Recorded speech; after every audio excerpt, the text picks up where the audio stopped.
তো ফাইনালি আপনাদের ছোট ভাই পারভেজ তো বিয়ে করে ফেললো।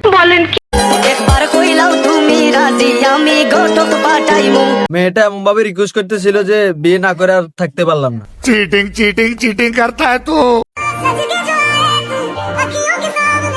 না, বলছিলাম আমাদের বাংলাদেশের জাতীয় দলের ওপেনার ড্যাসিন ওপেনার পারভেজ ইমনের কথা।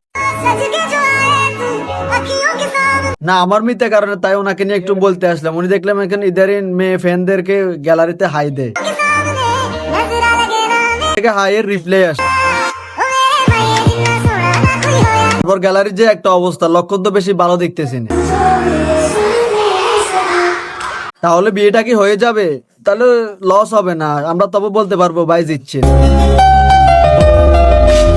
ড্রেসিং রুমে যে হাসিটা, ওইটাই বলে দেয় যে এটা কখনো মিথ্যা না। ফ্যানের সাথে এত সুন্দর হাসি তো ইদারিন হয় না, তাও আবার না রে ফ্যান। যদি বিয়েটা হয়ে যায়, তোমার চোখ লাজুক চোখ, ভালোবেসেছি। বাংলাদেশের মানুষ যে এসব আগ্রহ দিয়ে বলতেছে, আবার বাংলাদেশের মানুষের উপর কথা আবার মিথ্যা হয় না। যা বাংলাদেশের রটে তারও একটু হলেও ঘটে।